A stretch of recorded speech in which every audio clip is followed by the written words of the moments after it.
My guest on the Mettle Minds podcast is Antoine Craig, who's a very accomplished Paralympian. He competed in the 2021 Paralympic trials where he got a silver medal and was an alternate for the Tokyo Paralympics. He competed at the 2019 Pan Am Games in Lima, Peru, and he has a host of other accomplishments that are probably too lengthy to mention for an introduction. Antoine competes in the 100 meters and the 400 meters, and it's great to be able to speak with you today. Thanks for joining me, Antoine. Thanks for having me. I'm curious if you can talk a little bit about your genetic progressive disease. I know you have retinitis pigmentosa, so maybe you can talk a little bit about what that is and when you first started to experience loss of vision. Okay, usually I try to explain it as simply as possible. Basically, my body fails to produce a protein that allows my retinas to stay alive. So they've been slowly dying off over time. So it creates extreme tunnel vision, and over time it can kind of close. Particularly for retinitis pigmentosa, we usually don't go completely blind. That's what doctors have told me. But in my particular case, I have maybe some light sensory left, but I can't make out any faces like I used to maybe 2 years ago. So it's gotten significantly worse over time.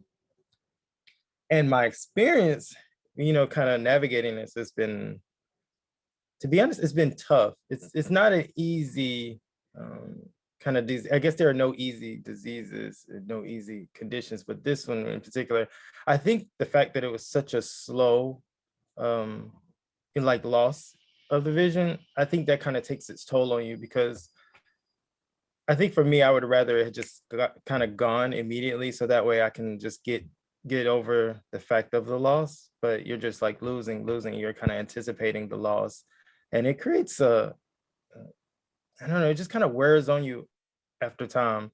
And I think once I did lose my vision, I did have this, initial kind of reaction of sadness, and you go through all the stages of grief. But afterwards, I felt better, significantly better, because I was out of that kind of lull, that I was in with it.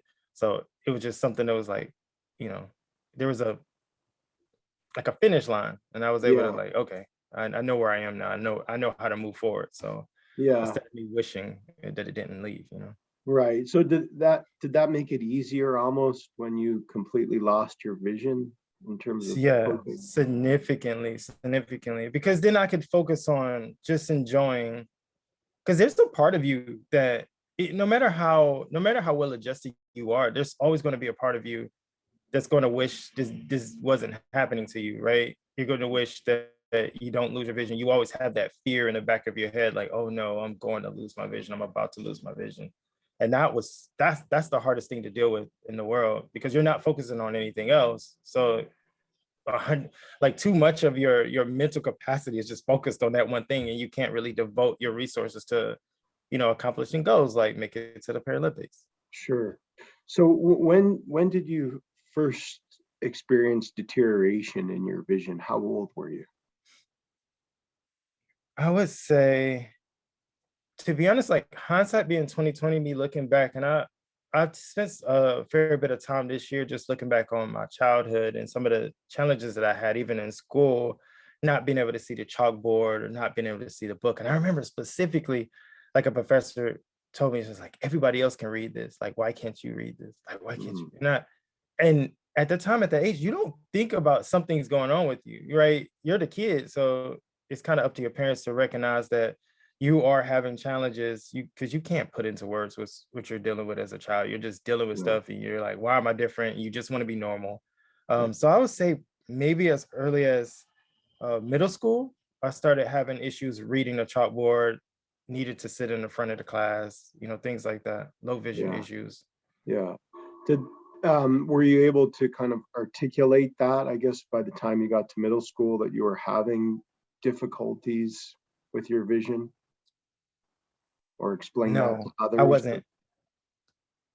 I really wasn't. It was something that I had a hard time with school. And I think this may be true for others. When you're in school, you just want to be normal. And if you're anything outside of normal, school is going to be hard for you. So I would hide those things that I couldn't see, or that I was struggling with stuff, or I was tripping over things. Like, I would hide it. And I didn't think that I didn't recognize that it was a problem, right? I couldn't even like process that kind of like information that was going on with me. You just think something's happening, but you don't think it's anything wrong, if that makes sense. Yeah. Just your comment, Antoine, that one of your teachers or professors had, indicated, that something was like, they were frustrated. It almost seemed that you seemed unable to read or perform tasks that other kids might be able to. Did that start to impact your experience, I guess, of just navigating the world? Oh no, for sure. And I began to realize, like, in school in particular, I started to kind of act out because I couldn't do those things. So I would almost want to be separated, because when I was what happened in school, like if I would act out and I was separated, they would make a printout of the homework, right? So then of the work in class. So then I have to go to a different room, and then someone would have to like spend some time with me and kind of work with me on whatever we were working on. But and it's so crazy that would happen all the time. But like, now that I know what I know now, I'm like, no. I really needed that individualized assistance, because I needed help working through like what I couldn't see. But I didn't know that that's what I was doing. But it was just happening automatically. But it's unfortunate that I would have to act out in class for me to get exactly what I needed. Yeah. Like, how do you verbalize that stuff as a kid? Like, hey mom, I think I got retinitis pigmentosa. Like, how old are you? 13, but I can spell this at this point, right? Yeah. And so I guess those kinds of experiences, I guess, do you feel like it had some impact on your well-being as a youngster? Yeah, because it created problems. It created so many problems in school. But luckily for me, that I had like many teachers or many people say like, Antoine, you're really smart. Like, you're so smart. Like, or they tell my mom like, oh my gosh, he's really smart. Mm-hmm. But I just couldn't get my work done. And it created this kind of like conundrum where I didn't even value school or education.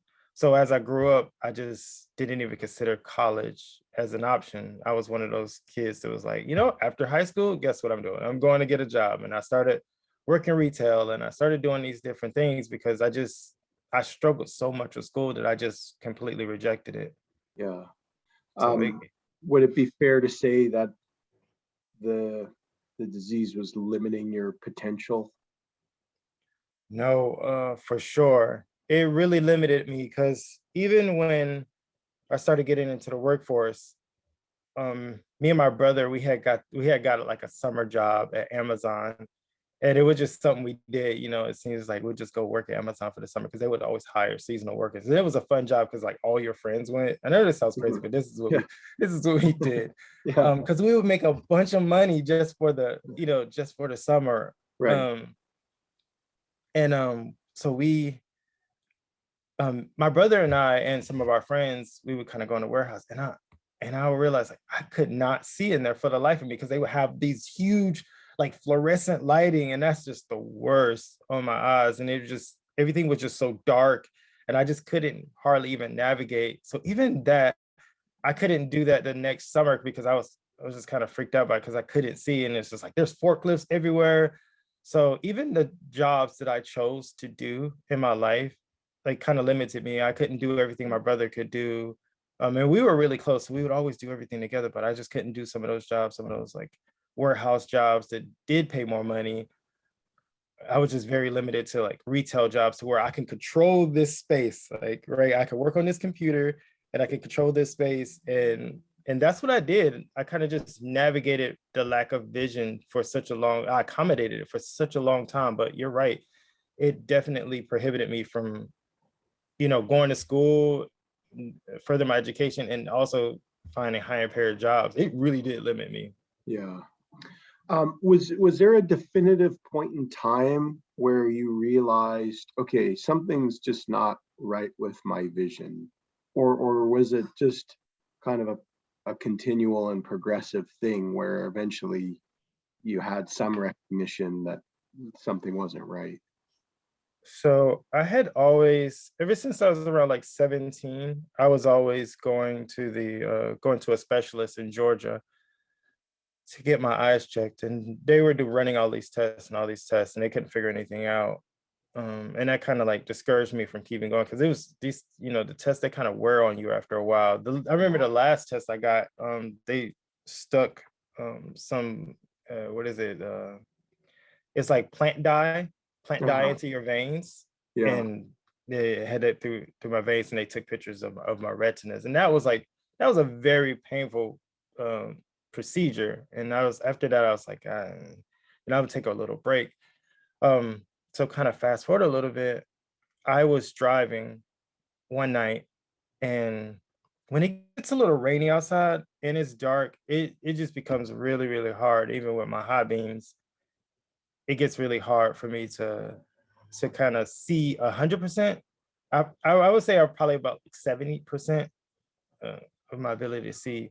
And this one night, traffic had kind of stopped in front of me kind of abruptly, and I tried to like hit on the brakes, but when it kind of happened fast, but it happened slow at the same time. I thought to myself, like, if I move over to the left lane, like there was oncoming traffic, so there was no space for me to kind of clear and not hit the car behind me, because I was moving too fast.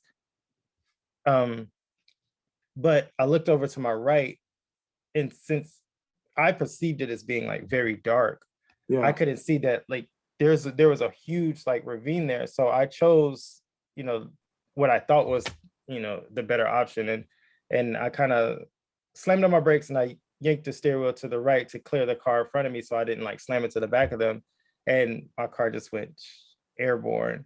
Oh goodness. And yeah, and then I landed inside of a river, so I couldn't get out the car. Like, shout out to General Motors, they saved my life. But I landed in this ravine, and the paramedics and everything, they had to like break my window and kind of rescue me outside of the river. I had to like stay in the car and do all these different things to like make sure like the water didn't flood in on me. And it was just one of those moments where I realized, like, all right, it's time for me to stop driving. So after that, I stopped driving, even though I still had my license, because it takes a lot for them to kind of take your life. I guess so, and not something to joke about, but it was this in Georgia that you were? Yeah. They have fairly lenient or lax rules in terms of driver's license, but it also sounds like, I mean, you're lucky to be alive from the sounds of it. Yeah, for sure. That was one of the scariest moments in my life. One of the scariest moments in my life. And after that, that really scared me. And also, while I was at home, during that time, I saw this other, there's another story, and you may not have heard about this, but it might have just only made it in Georgia. There was a young lady who was driving, and she hit the back of a car on the highway, and that car swerved across onto the other side of the highway, and it took out like 7 or 8 cars. And she, sorry, my computer's doing something. But she took out like 7 or 8 cars on that side, and then she ended up hitting like 4 or 5 cars, and it ended up killing like around 10 people, right? And the whole thing was because she didn't wear her glasses, and her mom tried to help her cover it up and get the car fixed. And then her dad at the time was deployed in the military, and he gets home, and his wife and his daughter is now in jail because they try to cover up this accident that his daughter had, all because she didn't want to wear her glasses. Right. And those two things happening to me reinforced the fact that I just need to like, all right, sell my car and sit down. And that's a hard decision, like, man, like to stop driving. So I felt like at that point it was the most responsible thing for me to do. Right. So did you feel like your independence was being taken from you? Yeah, significantly. And you remember, this is pre-Uber, Yeah. so Yeah. it was tough because I had to rely on like cabs and friends just to get to work. And even at work, I was struggling because I was running into things more and more. And even my boss had to tell me, she was like, Antoine, you need to like take care of yourself. Like, this job is always going to be here. Like, you need to go figure out what's going on with your vision. Yeah. And that motivated me as well to like quit, because I was struggling with seeing the screen at this point because it was getting progressively worse. And now I can't, now I can't really function in the space with other people because I can't really see them. So Yeah. it was definitely a challenge. Yeah. How did you cope with the progressive loss of your vision? Did you, or have you over time developed strategies? So at first I didn't know, it was like early in my psychology career. Um, so I've always been kind of resilient just by the nature of how I was raised. I'm the oldest of four. So I've never was allowed to wallow in my feelings because everybody else's feelings was way more important. I know it's like a simple way to put it, but that's essentially what happens to the oldest child, right? Yeah. It's like it's everyone else over you. So I've always had that mentality. So I never been one to be like, oh, woe is me. Yeah. But I did notice when I moved from Georgia to Virginia that it was really tough to be alone and kind of isolated. It was, and then not be able to see, and then you're worried about your friends like seeing you different. You're not cool anymore. You can't do these things anymore. Like so much of your identity is attached to uh, your ability to do your activities that you do and your friends and stuff. Sure. So Sure. that impacted me significantly. Yeah. But I think once I found running, that helped me a lot. Like that, like my first race I ever ran was was a mild race here in Virginia, and that was like one of the most impactful kind of like revelations of my life. Like that made everything kind of make sense. So I'm just curious. You said you moved from Georgia to Virginia, and you currently live in Richmond. Is that right? So yes, when I stopped driving and then I quit my job, me and my brother lived together, and he was just like, look, you gotta take care of yourself. And my mom, she lived in Virginia because she worked for the Department of Defense. So they had already moved her up here because they closed some army bases in Georgia. So I end up like selling my car and then just packing up, everything I had, and then moving up to Virginia because I couldn't really support myself anymore. It was really tough. So I Yeah. came up and stayed with my mom. And that was a challenge too, because you have to realize like you have your now adult son and come into like her space, and she doesn't recognize that you're almost kind of like when you have a certain disability, you're kind of reduced to a child for a certain period of time. But my mom, one thing I realized about my relationship with my mom is that she always relied on me, and I always been like the strength in my family. Yeah. And even though I was going through this situation, that relationship dynamic never changed. It needed to change to help me kind of maneuver this, but it never did. And that created a lot of problems in me dealing with this situation. Yeah.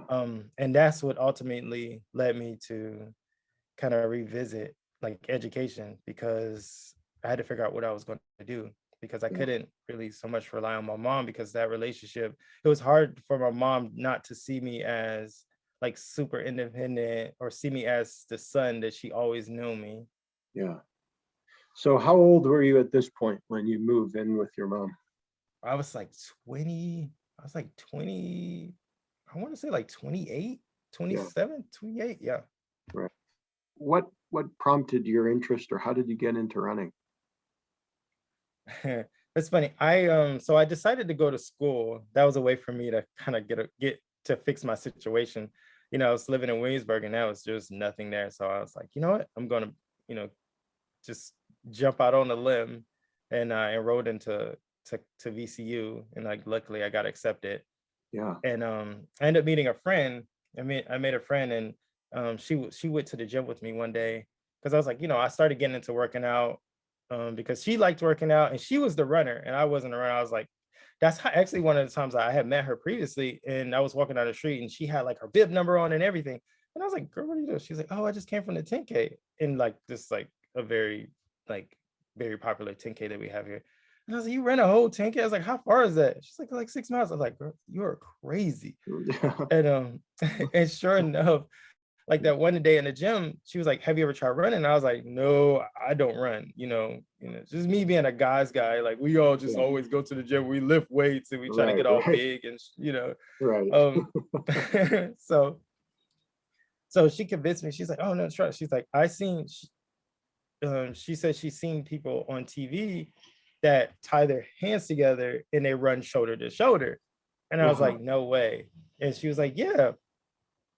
So we went and I took a shoelace out of my shoe and we kind of like tied her. I did it wrong at the time. Now, no, of course, now hindsight being 2020, we just tied our hands together and there was an indoor track upstairs. So I started jogging with her. Like we started kind of slow, but we started jogging and I started to realize like, wait a minute. It's so one thing I have to backtrack and say about being blind, it's difficult because it impacts your mobility. You're stuck kind of like in a certain space with your cane. So you don't really make any like sudden or abrupt moves, or like you're not moving very fast. You're always kind of just limited to like the sweep of your cane in that kind of like space, that little box you're in, right? Yeah. So when we were running, like I realized it was such a freeing feeling to actually move that fast without being worried about hitting something, because she was there making sure I was good. And we just started running faster and faster. And I'm just like, oh my gosh, like this feeling feels amazing. It was it was so liberating.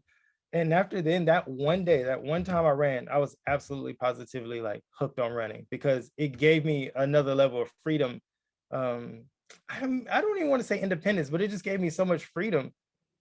I just didn't want to let it go. So we actually saw that there was a mile race, and she was like, "Hey, you want to sign up?" And I was like, "Yeah, let's do it. Let's do it." I've never ran a mile in my life, so I was open to it.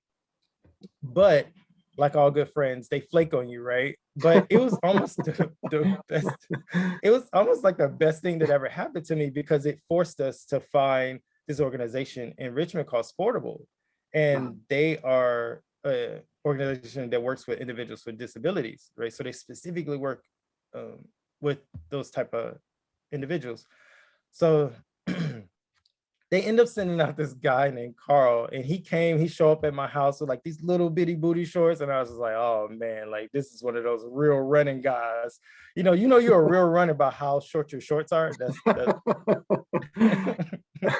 so that's the true measure of any runner, I guess. Yes. You're not a real runner if you got on like pants. Not a real runner. So him and I, we went out for a run, and same thing happened. I'm just like, oh my gosh, we ran even farther. We ran like a 5K, about 3 miles. We ran down by the river, and then just like I can't even explain it. It's so crazy. Just like being able to just get out and with my limited vision, even just see the sights and the trees and the river, and then just feeling all the feels of like the running and just your adrenaline and all the other things just flushing into your system as you're running. It was just something I was just hooked on. And then I ran that race, and it just all, like I said, it all just completely made sense. Like the whole process, my process for life made sense. See, this is kind of a hypothetical question, I guess, Antoine, but do you feel like had you started running when you had your vision, that you would have had the same feeling of freedom that you do, or that you just described, without your vision? I don't know. I think I would say no, right? Because this is what would happen. This is exactly what would happen, is that I would be a fairly decent runner, and then I would lose my vision, and then I would feel some type of way about me losing my vision and then not being able to run. But it would take me some time to realize that, like, oh, I could just run with another person. So I would Yeah. go through this whole period of me being sad about being this, being something that I really wasn't. Cause we do that to ourselves sometimes. We're like, oh, I had this. No, like, um, so I think that's what would happen. I think it would just add to the stress of, the whole process of losing your vision. Yeah. And you described, I guess, or you indicated that, there's hesitation in bumping into things. And obviously when you have your sight or more sight, there's less of that hesitation. But is that something, I guess when you started running, that, that wasn't there anymore, or you said there's sort of, again, that kind of feeling of freedom, I guess, that, yeah. So yes and no. So the funny thing is, like, like, bad habits die hard. Like, it takes a long time to break those kind of habits. It depends on the environment and the space. One thing a growing pain that I had with running was my rigidity. And I didn't realize that I was like clenching or tightening, how you're always bracing for impact and things like that. I was running like that. So guess what that caused? That caused me to have IT band issues, right? In both legs. I had one leg and this other leg, because I'm always like bracing, and I didn't have a very fluid form because I needed to relax. It just, let whatever happen. Stop trying to control the space, or stop worried about, hitting a pothole or doing this and doing that. It takes a long time for you to learn that you're okay. And I think that comes from also trusting who you're running with, trusting your guide. And that rapport takes time to develop. Unfortunately for me, it took a lot of, like, kind of, I don't call them injuries, but I call them boo-boos. A lot of boo-boos for me to recognize that I was doing that. But after I did that, it helped a lot. Yeah. Oh, your screen just went off, Anton. And there we go. Yeah, there we go. So, and describe, I guess, how it works. So, like, how do you select a running partner? And when you're running, you mentioned earlier that when you first started, you talked about how you would kind of, I guess, connect, maybe have like a tie or something that connects you to another runner. So for guy running in particular, there's a couple of things that need to happen. They need to be about your height, and also they need to be faster than you. Those are like the two most important things. Right. The third thing that I like to say, they have to be crazy, just as crazy as you are, right? Because it takes a lot sometimes. Some of the training that you do, it just takes somebody who's just like, all right, let's go. It can't be scared of doing certain things. Yeah. Like in particular, I love to do box jumps, but immediately when they think about blind people and jumping onto boxes, people automatically like, wait, how do you do this? And I'm like, it happens. So. Yeah, it's, having done some box jumps back in my amateur wrestling days, I know that's a vigorous exercise to do, but certainly when you're doing it with someone else, I'm sure that adds a whole other dimension to it. So maybe you can just talk a little bit more about your progression and some of your experiences running, I guess, from the time that you started, to get to the point where you're running in the Pan Am, the Pan Am Games and Olympic trials and those kinds of things. How did you get from just starting out where you'd never done it before to that point? So like I said, my first race was that race. It was a mile race here in Richmond. It was just like an out and back on Broad Street.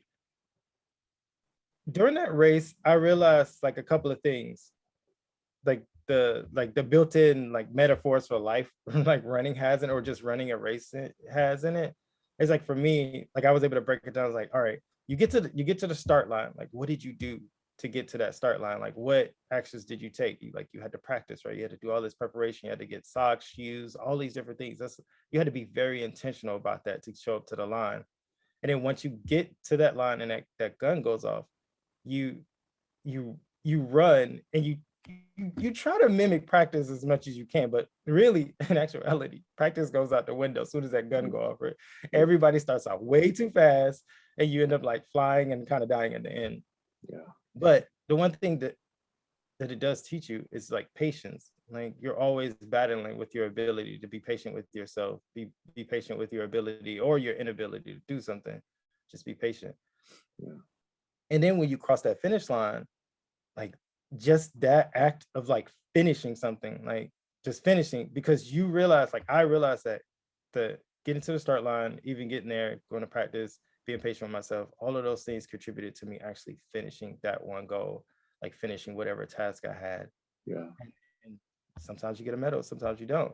But the actual award in the whole thing is that you finished. So that just me breaking that down, and I use that same like kind of thought pattern structure for everything in life I want to do. I think that's how I've been able to accomplish so many things, because I look at it that very same way, whether it's school, whether it's track, whether it's whatever I'm trying to do, like that same thing. And I'm so lucky that my first race, I was able to learn it. I was just like, where has running been? You know, where has it been? Yeah. So once I got that kind of going, I started meeting different running buddies and stuff like this. And I have this one particular friend, his name's Taylor, and he's always been like a little brother to me. And he always kind of try to encourage me to do different things with him. And I try to support him as best as I can. And one day he was like, hey, I want to run a half marathon. And I was like, all right, yeah, you can have fun with that. Yeah. That's one thing I'll tell you. I don't know if you noticed this, but any races that have like a 5K, 10K, and then there's a half, and then a marathon start, the 5K, 10K, everything's fine. But then as soon as the marathon start, you always hear ambulances. And I'm like, that's for a reason, okay? There's a reason why that happens. Yeah. You know, maybe humans aren't necessarily supposed to go these prolonged distances. You know, you mentioned the injuries you've had. Exactly. So he convinced me to do this race with him. So I was like, okay, I'll do it, because I'm just one of those people, like I try to support, especially people in our community, other visually impaired people, because I know the struggle, right? So I try to just be as supportive and be that friend that I always would want if, you know, when I first started, because, you know, when I started, I was kind of alone. I was the only Antoine that I knew. So I try to be, you know, there for other people. So he convinced me to run this race, and, you know, we have like this little friendly banter. It's like he's, you know, so he wants to beat me. And this is a distance that he very well could beat me in, but I'm not going to let anyone win. I'm going to give him a fair shake. You know, I'm not going to just lay down for him. So he gets to the race. Somehow he gets in the starting. They wouldn't allow me to start with my wave. Something happened. I think I was late for my wave because I was warming up. So I had to start all the way back in like G wave with the grannies. And I was so upset that he had like almost like, I want to say like a 30-minute head start. So I'm like, oh my goodness, this is going to be bad. Yeah. So I was like, all right, whatever. I just relaxed. So I was like, look, just pace myself, right? The patience. We learned this with all the races. So we learned the patience. So I get to the start line, like we go. And so I'm like, okay, let's find the kind of 2-hour pace. I think that's a decent pace for me to keep.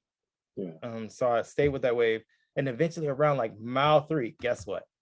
We spot him and I'm like, oh my gosh, I'm about to catch him. So like I catch him and then I pass and I'm like, no, come on. I see that he's kind of like just trotting along. He's really not like pushing himself.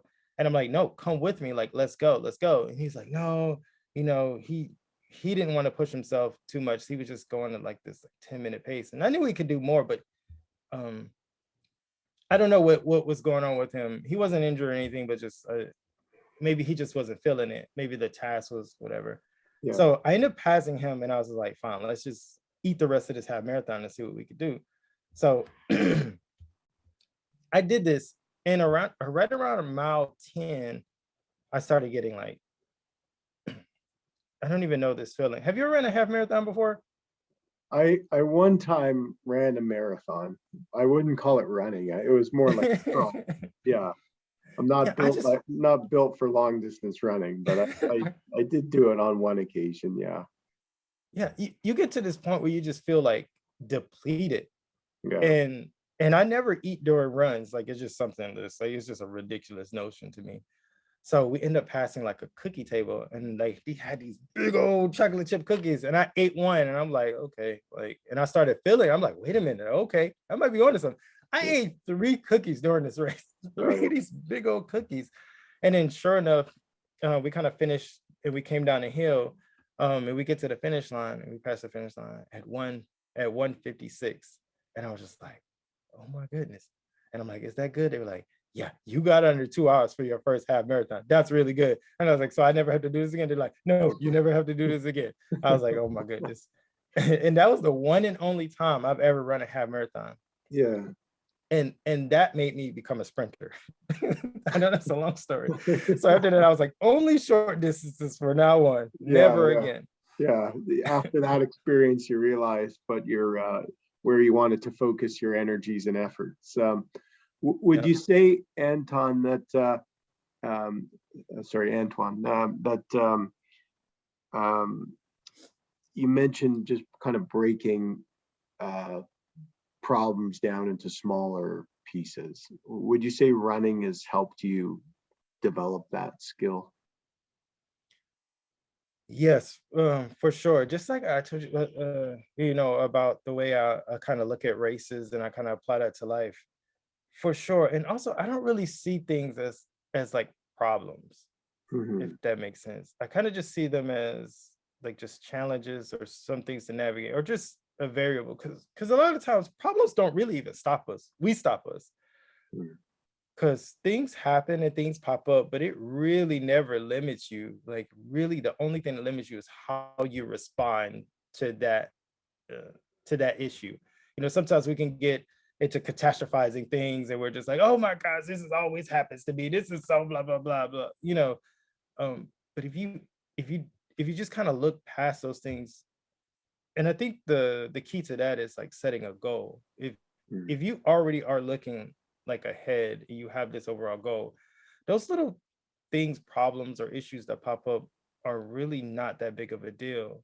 And I think that helps you keep your perspective on that, just focusing on that goal. So you have to establish that goal. That's very, very important. Yeah. Have you always had that perspective? I know earlier you said you've kind of always been like a strong individual and maybe like leader in your family. Is that sort of just part of who you are, or is that something that's been developed over time, maybe through life experience? I would love to say yes, but no. Just the process of me going blind, and the challenges with navigating my relationships with my family, and all these years of psychology and being a master's student in clinical mental health. You're your first client, right? When you're going through the process, your professor tell you like, hey, don't diagnose yourself, but what do we all do? We open this book like, oh my gosh, I have this thing. And I think just doing so much work on myself, and just trying to figure out like, okay, like, what am I doing? Like, how am I navigating this? Or what's the most efficient way for me to navigate this? Or perspective taking is the biggest thing for me. I try to look at things from different angles, or see the whole picture instead of just looking at the little bit. Because sometimes that's what gets us the most. It's like we'll run into an issue or a problem, and if we just take a step back and breathe for a moment, and then keep moving forward. So a lot of things just came about just from my educational career and just experience. You develop all that wisdom. So just speaking of your education, I know earlier in our conversation you were talking about how your vision and progressive loss of it was a limiting factor, and how that you didn't pursue schooling maybe as much as you might have, but now or the kinds of careers that you could have, that you were working in retail. Of course, there's nothing wrong with that by any means, but now you're pursuing your master's degree, right? Is that in psychology? Yes. So I'm working on my master's in clinical mental health counseling. So, that's wonderful. I plan on being a therapist and working my way up to get my my CMPC, which I'm pretty sure you're familiar with. Oh, right. So specializing in sport psychology and I'm a certified mental performance consultant. And so I guess, at what point I guess earlier actually you mentioned that, you went back to pursue your undergrad at VCU, at Virginia Commonwealth. Is that right? Mm-hmm. Yep.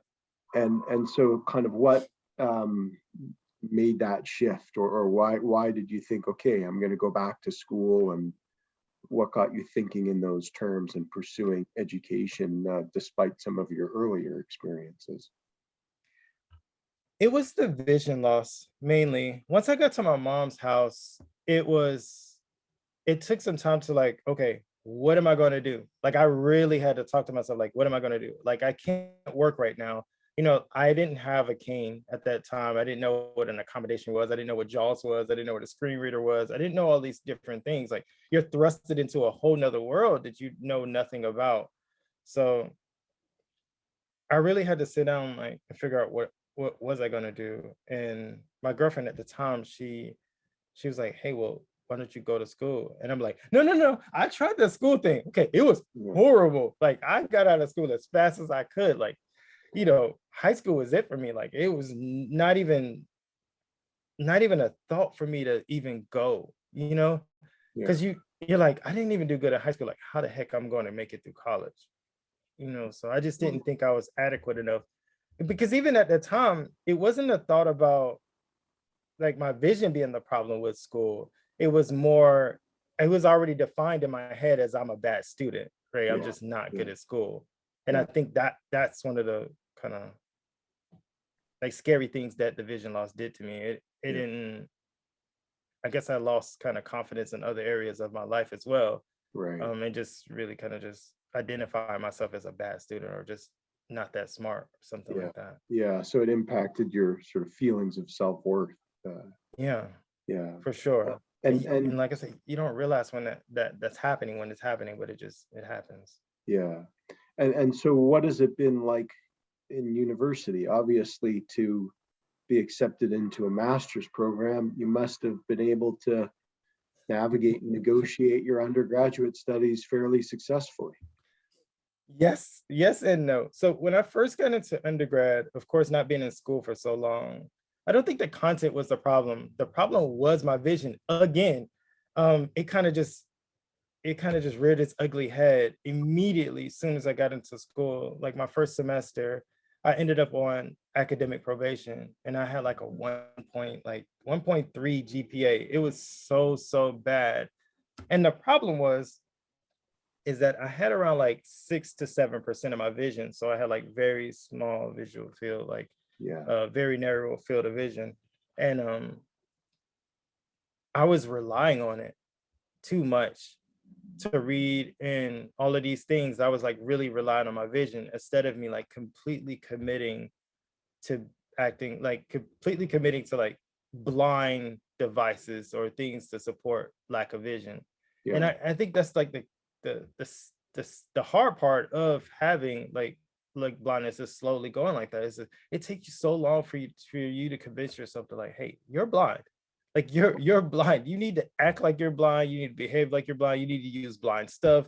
You need to, and it took me a long time to do that. And that next following semester, like, I was like, okay, I'm going to commit to the screen reader, and I learned how to use a screen reader. Actually, one of my first things I did was I rented an iPad from the library, and I was able to turn on the screen reader and just start playing with it. And I started kind of getting the hang of it. I was like, okay, now I can read this book like twice as fast as I would if I was trying to read it with my vision. Now I'm getting so good at the screen reader. Now I'm reading this book like 6 times as fast. Right? I can read this whole book in a fraction of the time. Right. So now I'm getting better at doing things. Now I'm learning how to become an auditory learner. And that alone kind of changed the way that I'm learning, the information I'm taking in. My memory is changing. I'm able to like repeat things, and I'm becoming like a better short-term learner. So even those things, like, I'm learning how to take tests, because if I read something maybe like an hour before a quiz, I retain so much of it because I have a really good short-term memory that I could just ace the whole test. I get straight A's to the test. But just learning that and going through that process takes so much time, and you kind of need help. You can figure that I was lucky that I was able to figure some of that. I think just by the nature of me being in psychology, like God forbid if I had another, you know, kind of major, I probably would never learn some of the things I learned in psychology to kind of teach myself how to learn or teach myself how to navigate what I was dealing with. Yeah. So I guess once it sounds like, Antoine, it was difficult to accept this progressive loss of vision and maybe to see yourself in a different way.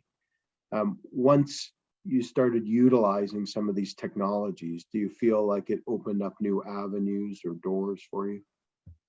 Yeah, because now you go from like hiding and you're getting these to now you're the student in the front of the class, so raise your hand. Like, no, actually, the book says this because now I'm able to consume the book. Most students aren't reading, that's just the Yeah, fact of the right, nature. right. And so now you're showing off a little bit in class, and then now you have all the confidence in the world. Now now the professor's talking to you in a different way, and or you're giving you these opportunities, or even your counselors kind of like, oh my gosh, yes, Antoine, like this is an option for you. Have you thought about doing this? Have you thought about going to grad school? And I'm like, no, I don't want to go to grad school. This undergrad is definitely enough. This is like 4 years of my life. It was a lot. I'm done. Uh, so even that took a little bit of convincing for myself as well. Yeah. Um,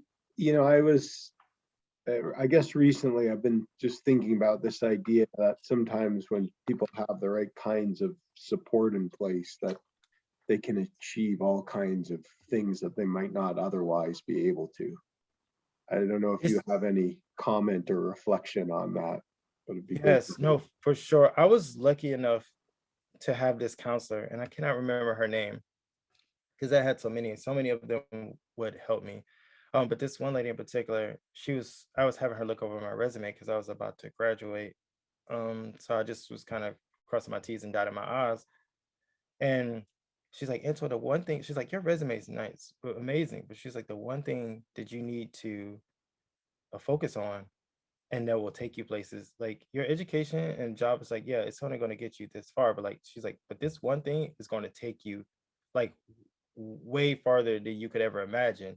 And that's your running. She's like, you need to spend more time and focus more on developing this running because it's going to take you places. And Yeah, she told me this in my undergrad, and it's kind of like giving me chills now. Like, it's so crazy that like she saw the whole, like she saw it before I even realized. And I was like, no, okay, I'm out here running 5Ks and 10Ks for fun. But she's literally saw the whole picture. And sure enough, fast forward to this day, I've done all these amazing things because I took her advice and I focused on my running.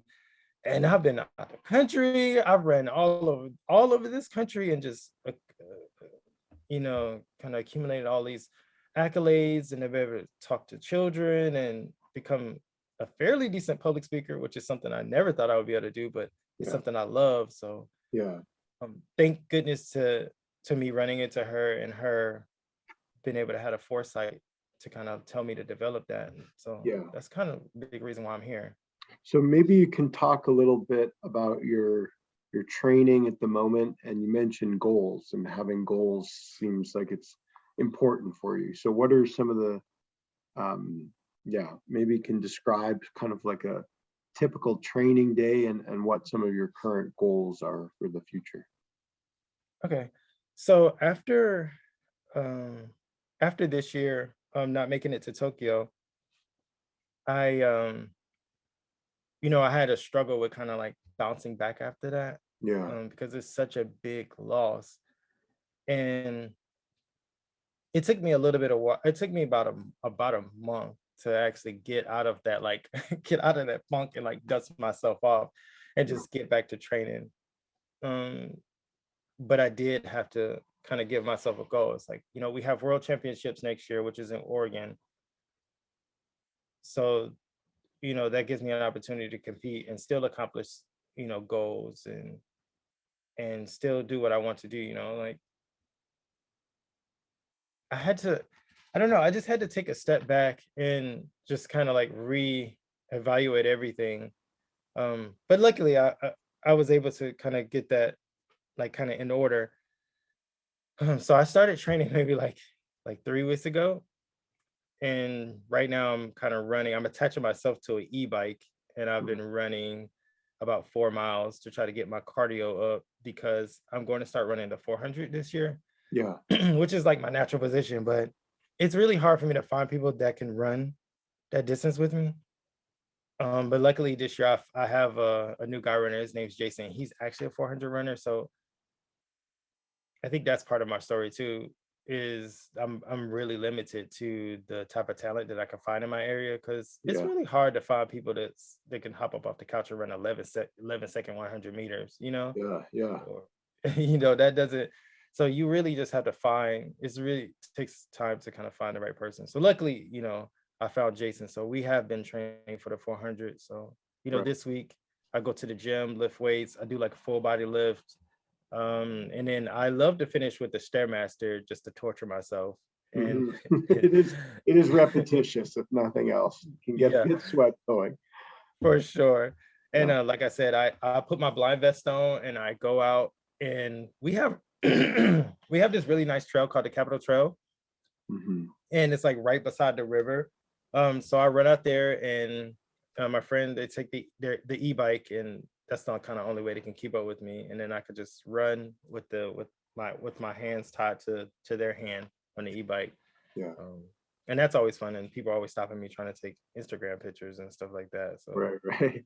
So are you focused on the World Championships in Oregon?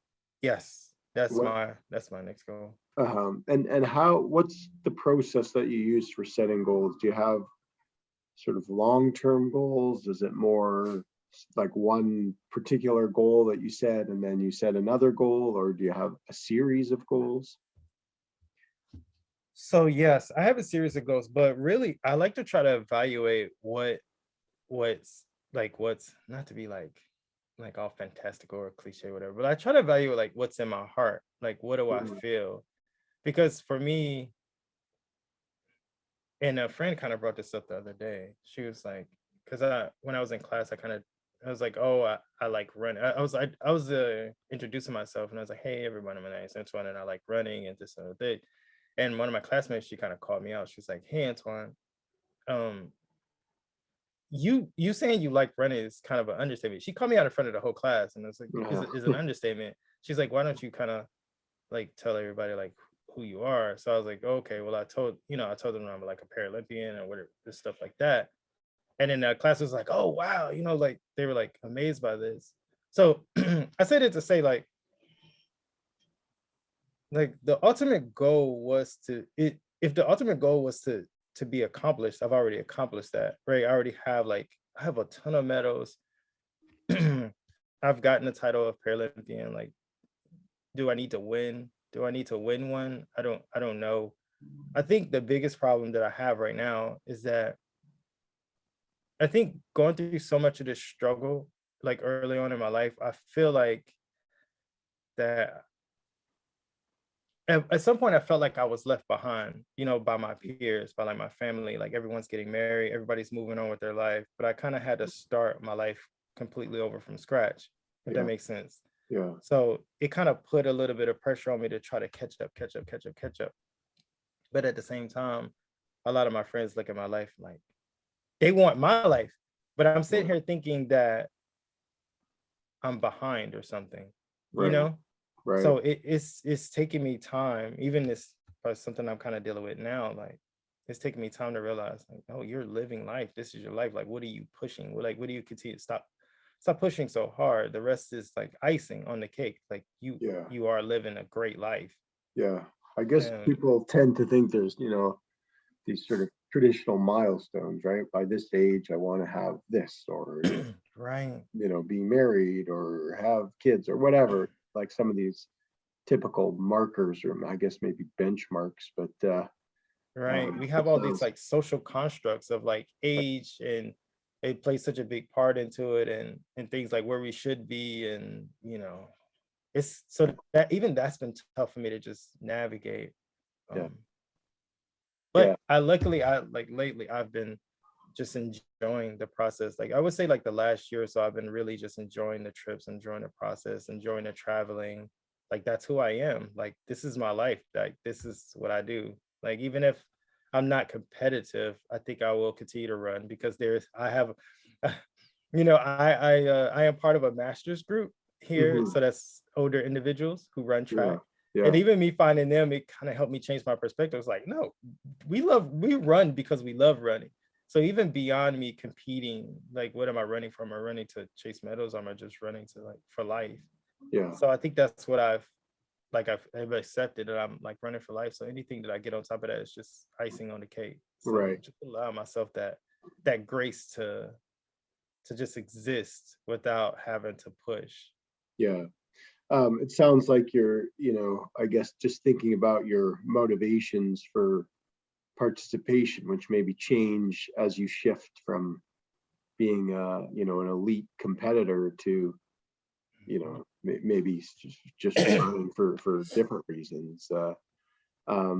What are some of the things that, and you've talked already about some of this, but what are some of the aspects of being a Paralympian that you find rewarding or satisfying, or maybe just being a runner more broadly?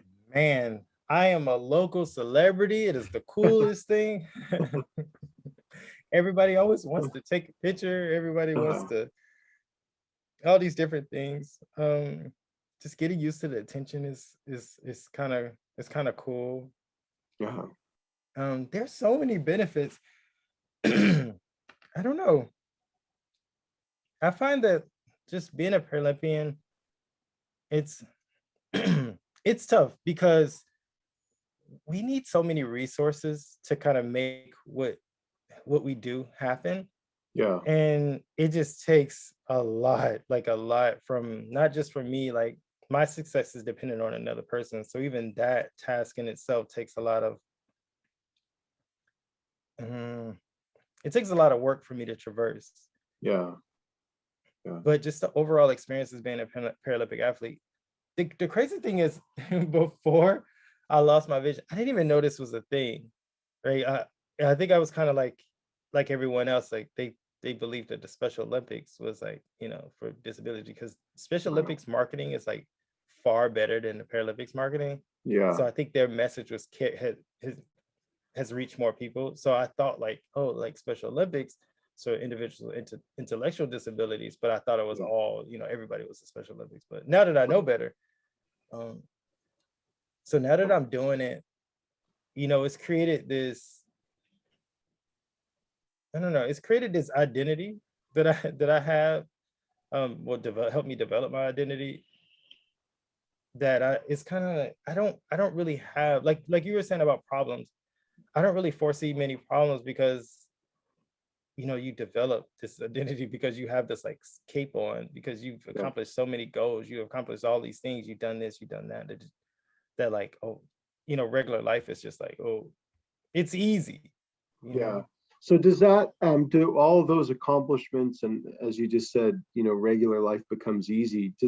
I, I mean, I could only imagine that, um, particularly maybe in the earlier stages when you, um, no longer essentially have vision, that all of these things that people with sight, take for granted, right? Like you mentioned, not sort of stumbling into a pothole, or, we're such a visual society, and to kind of Mhm. navigate the world, for many of us, we rely so heavily on our sight. So, um, I guess my question is, do the accomplishments that you've had, does that somehow, mitigate, or reduce in some ways maybe the day-to-day challenges of kind of, I don't know, all the maybe small little things that others take for granted that might be challenging, but that you don't necessarily see as challenging because you've accomplished a lot of different things? Or, yeah, I don't know if there's a question in there or I not. think I think so. I think I kind of know what you're getting at. I think so. Because I have other friends that have disabilities, right? But they don't participate in like sport like I do, or Yeah, at the level that I do. So you can kind of see them still struggling with just the process of like coping with it, of dealing with it, or Yeah. like what stage are they in. So I think for me, sport has given me the ability to fast forward to those emotions, because it, you know, it's just like in psychology, like when you're introduced to like another stressor, like a lesser stressor no longer becomes relevant because that bigger stressor now takes precedent, right? So Mhm. so instead of me focusing on like, okay, these streets are hard to cross, like I don't feel that these streets are hard to cross anymore, because like one of the toughest things, especially as an athlete, it's like you get to the you get to Lima, Peru, and you get to Paraguay, and you line up at the line, and it's like it's 59 degrees outside, and you have nothing on but like, you know, some little thin shorts and a little thin top, but you gotta like focus, right? And you're just like, you got like 30,000 people like cheering, and you're just like, oh my God, this is a lot. This Yeah. is a lot. And that's a feeling, that's a level of stress, or yeah, stress that like many people don't get to experience. Right. But you can see how that definitely belittles, like, okay, I want to go to 7-Eleven and I want to get some ice cream, and Yeah. that's not a challenge. But for a person who never had that experience, you go like, you get the other perspective, like, oh, I wish it was easier for me to get up and walk to 7-Eleven to get Yeah. ice cream, Yeah. because it's kind of challenging. Right. So do you experience, Antoine, frustrations over some of those, let's say, smaller things like, okay, I want to walk to the grocery store, or I want to, pick something up, or are those kinds of day-to-day tasks, are those a challenge, or are they just things that now, I guess, are so sort of normal to your existence? They were, but after the pandemic happened, it created like like an exacerbated like kind of like Mm. situation for me. Because I don't know if you notice about blind people, we touch everything. You know, Yeah. we just love to touch everything because it's just that's how we got ourselves. Walls, we're just, and it's just this has not been a particularly safe time for us, Yeah. or for me, because it's been really tough. I've been needing a little more assistance, because another thing that happens, which is, it's just, you have to take it, that's how society is right now. But people love to help me. So people end up grabbing me a lot. Or like if I'm trying to walk or try to cross the street, like, oh, you need some help. Let me help you. And they Yeah. grab Yeah. you and they help you. And I know it's like, I can't react to it. Yeah. Like, it's Yeah. just, people are being helpful. Yeah. It's But well intentioned. yeah. But at the same time, during a pandemic, how many times do you really want to be touched by Yeah. strangers? Yeah. Sure. Yeah. Sure. Yeah. I So completely get you. Yeah. yeah. So it's been a challenge and a half, and I have been needing more support from family, and needing family to kind of step up and help me out. Um, but then you realize that that kind of support isn't there. Then what do? Mm. And then luckily technology is helping. So I use a lot of apps now to get my groceries and stuff delivered. A Yeah. lot of technology has helped so much, so much. Yeah. Because I didn't have these things when I first started losing my vision, but now like you can get anything delivered today, Right. which is fantastic. So yes, there are a lot of challenges, but you just got to be creative and try to navigate them. You can't see them as problems or get stuck as problems. It's just an opportunity to be creative. That's Yeah. how I see it. Yeah. Um, yeah. It sounds like over time you've developed, as you said earlier, perspective on things, and you mentioned earlier patience. Maybe you can just speak a little bit more about the role of patience, which I think for most of us is a challenge, right? Like, how does that help you either in sport or just life in general? So like anyone will tell you, like when it comes to like training, like the most important thing is to be consistent. But it's so hard because once you set a goal for yourself, you want it now. And everyone wants to take shortcuts. Like you want to be the fastest person now. You got to do this now. For me, it took ever since the Rio Olympics, it took from then, which is about like 4 years ago, 4 or 5 years ago, it took from then to even now for even me to develop my body into a body that can even handle the type of training I've been doing. Yeah. One thing you don't even realize is that, like, no, it's not just from like running fast to fast. No, you have to like develop those muscles, and now all of that stuff takes time. And that's one thing that I didn't know. I started to learn, like, no, so you have to be patient with yourself. You got to be patient with the process, trust the process, just take it a day at a time today, and then do what you got to do today, then do what you got to do tomorrow. If you take that approach, you can stay consistent. Like if you just focus on that one day and just be patient, Yeah. focus on that one day, do what you can do, and just keep stacking them on top of each other. And then you'll look back, you're like, man, I am so uber consistent. And that's one of my personality traits that people equate to me, saying, oh my gosh, you're so consistent. Like, how are you? I'm like, no, I just try to do what I could do every day.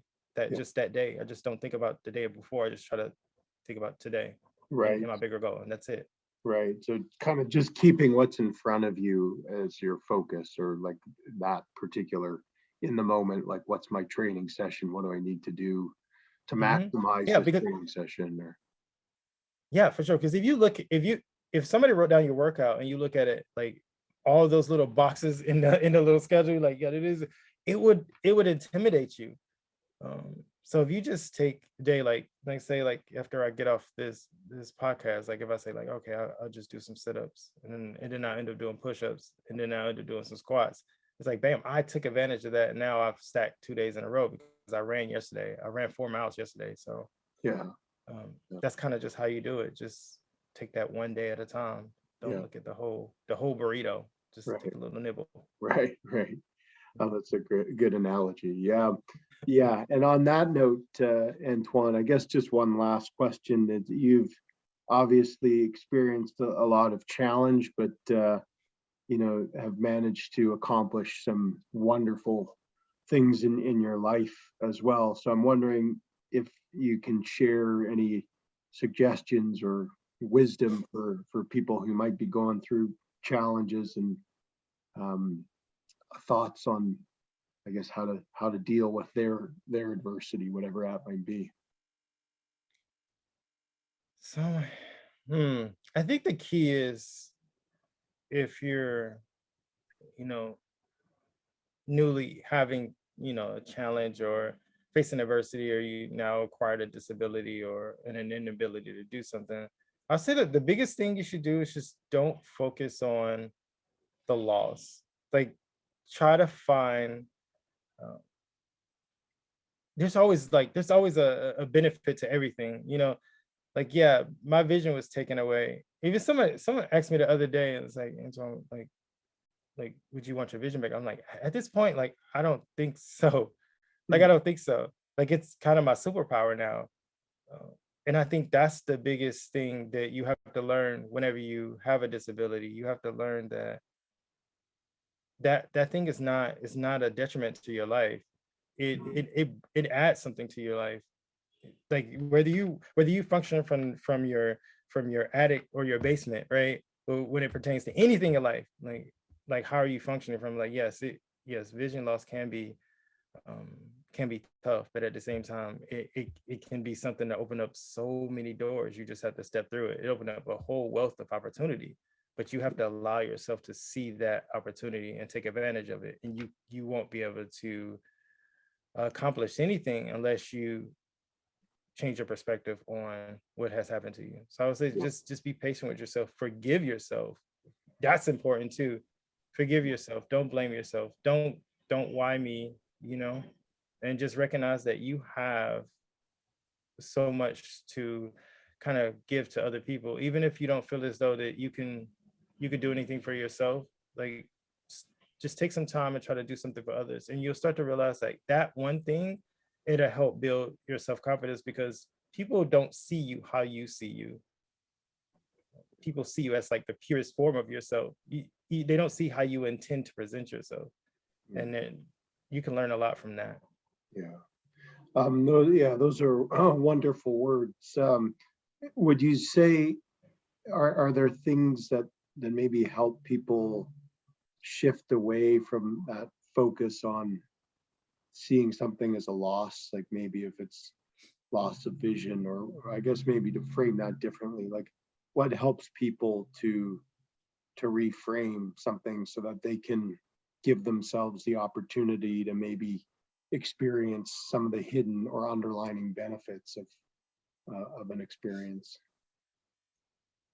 I think the first place you got to start is talking to other people who are in a different process. Because one of the mistakes that I made was that I when I first lost my vision, I went onto Facebook and I tried to find like these groups of other people with retinitis pigmentosa. And the one thing that I found, what it was just kind of like this echo chamber of like complaining and like, Mhm. it's like they all were kind of stuck in the same in the same stage together. And I Yeah. started to notice like, no, this can't be it. Like we can't be stuck here. So I would say the first thing you should do is reach out to anyone who is doing something that you deem like amazing, or something that you didn't Mhm. think you were capable of, something that you would like to be. Just reach out to that person and talk to them and ask them how, like, those those are the questions I get, all of those Antoine how questions. Just ask them those how questions, and I'm pretty sure they're very used to getting those questions because I get them almost every day. Yeah. Yeah.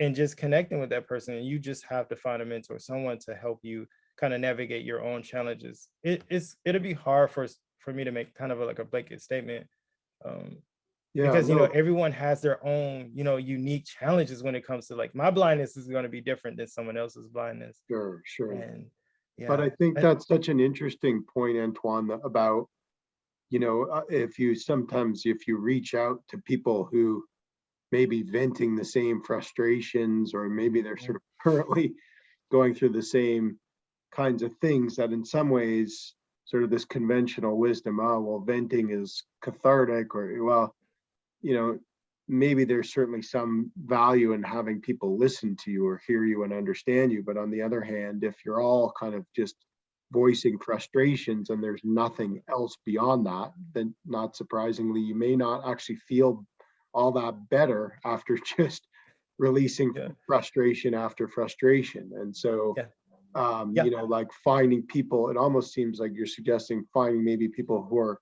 a little bit on the other side of things, who are maybe have already experienced the possibility of some of the upsides of maybe a disabling experience or traumatic event or whatever the case may be, that those people can maybe are better positioned to help you see the how. Is that right?